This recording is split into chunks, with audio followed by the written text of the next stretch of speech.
Good morning, I'm Bob Jamieson from NBC News and the Wall Street Journal. It's before hours, a daily business report. And on this Friday morning, a cut in interest rates here and abroad cheers the administration and the stock market. And the dollar's fall may have been slowed. There's even a bright note to report about new moves to boost exports. But is Washington ignoring the business cycle as it responds to the market collapse to the peril of the economy?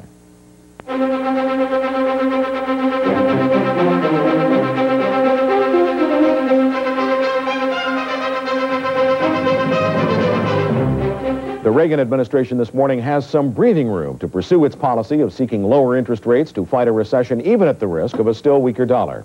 West Germany's decision to roll back short-term interest rates to their lowest level in months relieves pressure on U.S. interest rates. It is also the first strong sign of international cooperation since the stock market collapsed, and a victory for Treasury Secretary James Baker. The administration got a further boost from more prime rate cuts here and a calmer tone in the stock and bond markets. All of this could help stabilize the currency markets, but the dollar is still slipping this morning, although only fractionally. In Tokyo, the dollar again hit a record low, but was down less than half a yen. And in early European trading, the moves have been slight. The dollar's lost more against the yen, down to 135.10. It's also lower against the mark at 1.6740. And the dollar's lower against the pound, which is trading this morning at $1.7825. In Tokyo this morning, stock prices rebounded with a modest gain despite the lower dollar. And on Wall Street, the lower interest rates gave stocks a big boost. The Dow Jones Industrial Average gained more than 40 points to close at 1985.41 in active trading.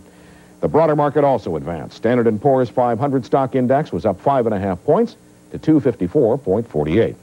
Bond prices continued their sharp rally. The Shearson-Lehman long-term Treasury bond index was up more than 19 points to 1271.84. With today's outlook, here's the Journal's Tim Metz. Good morning, Tim. Good morning, Bob.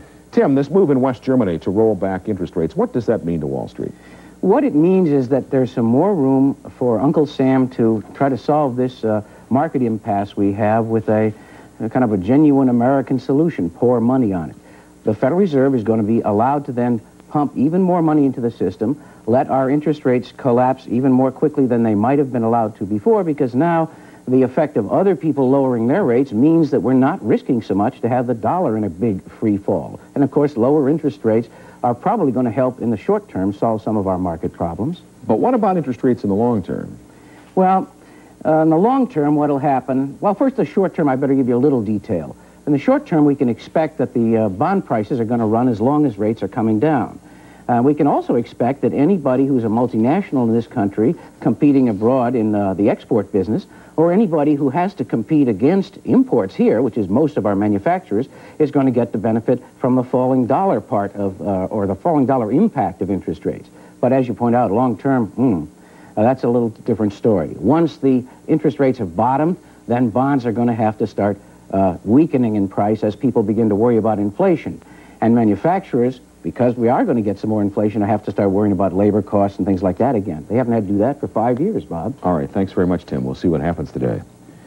Because of big losses, Mosley Holding Corp is selling off its 30-office retail branch network. Mosley said the move wasn't motivated by the stock market collapse, but the Wall Street Journal reports that those close to the firm acknowledged Mosley had been substantially weakened by the losses and was concerned about its ability to absorb further downturns in the market. The buyer is expected to be Home Group, Inc., a New York-based insurance, real estate, and securities firm. Gold this morning is up $2 in London compared to Thursday's New York close, trading at $459.50 an ounce.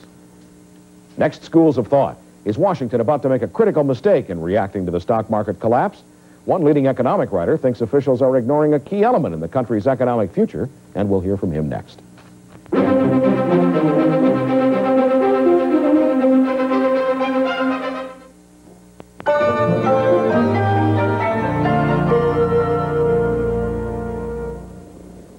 As officials in Washington chart the nation's economic course in the wake of the stock market collapse and hurry to find a compromise plan to cut the budget deficit, they may be overlooking one vital consideration. And that is the role of the business cycle in our economy, the continuing tendency of our economy to contract after a period of expansion. The Journal's Alfred Millarb Jr. has been looking into that and joins us now. Good morning. Good morning, Bob. Is it dangerous for Congress and for other officials in Washington to be making the decision without including the business cycle? I think it's exceedingly dangerous. The business cycle is an enormously important factor that nobody seems to be taking into consideration here. We don't really know where we are in the business cycle at this point.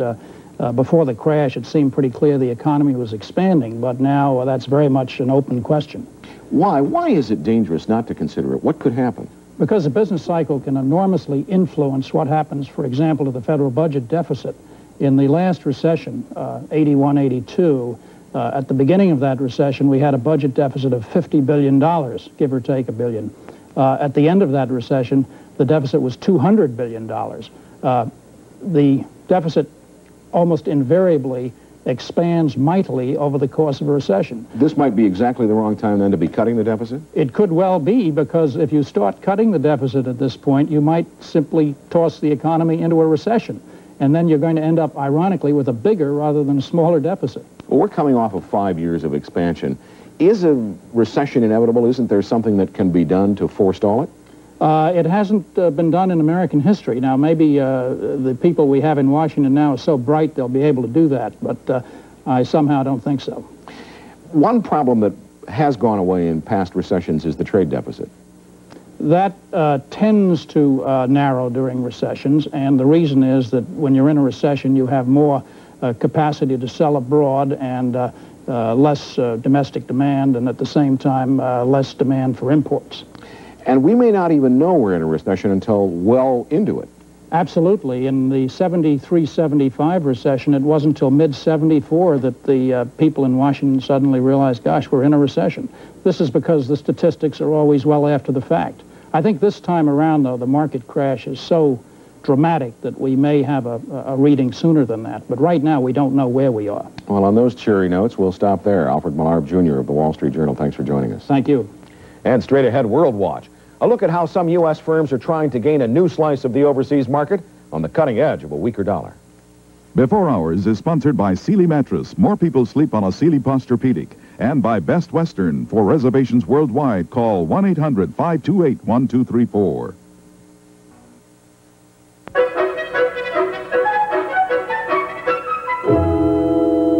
This morning in Paris, representatives of nearly 80 American firms are meeting with potential French buyers of their products and services, the biggest and most important group of high-tech firms to ever visit France. It is the second overseas stop for a government program called Operation Matchmaker, which underscores that a weak dollar alone will not solve the U.S. trade imbalance. And as NBC's Jim Bitterman reports, the American businessmen are different than the usual overseas players. Many have never done business outside the United States. The representatives of 78 American companies were served a few rounds at the U.S. ambassador's place in Paris last night.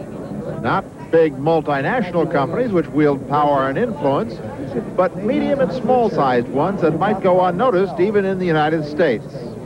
And yet, here they've been for 2 days under the ornate dome of the old Paris Commodities Exchange, trying to do a little foreign trade. This is one of the really exciting products because of its extremely low cost. All have something, whether it be electronically enhanced images or computers that can work underwater, something that might prove attractive to overseas customers. And all, too, were willing to gamble a minimum of $5,000 in travel expenses and registration fees to let the Commerce and State Departments try to make a match between them and foreign sales representatives for their products. French are really done a terrific job in modernizing their high-tech sector, and we think we can help them make some progress here, and of course they can help our trade balance by buying more from the States. As if to emphasize the problems of doing business overseas, some of the equipment for the trade show was late in arriving because it was tied up in customs. But whatever the difficulty, participants and officials here alike say American businesses, large and small, must make a persistent effort to sell abroad if the country's industry is going to survive foreign competition and if the country's trade deficit is going to be reduced. To market successfully in Europe and, in my opinion, anywhere abroad, it's an absolute necessity to become much more familiar with the cultural differences and the language. It wasn't immediately clear how many companies' sales rep marriages will come out of this week of matchmaking that's been going on in London and Paris, but foreign participation was high in both places. No doubt encouraged by the ever weaker dollar, which is making American products an ever easier sell. Jim Bitterman, NBC News, Paris. Now here's Joe Whitty. What's the outlook, Joe? Well, if you're flying to Buffalo and want to have that cup of coffee on the shuttle flight, to hold it with two hands because it's going to be a bumpy flight. We have gusty winds to 40, 50 miles an hour in the northeast. Chance of some afternoon thunderstorms around the southern plains, Lubbock, Texas, for instance. And this morning, dense fog in Seattle will cause some morning delays. Now, Chicago, partly cloudy and 55 degrees. Atlanta, still sunny at 67. And in the northeast, a very windy, cold day. Highs in the 40s, feeling much like the 30s. Have a good trip. Bob? Thanks, Joe. That's it for us this week. There's more in today's edition of the Wall Street Journal and coming up on NBC News. I'm Bob Jamieson. All of us here hope you have a good weekend.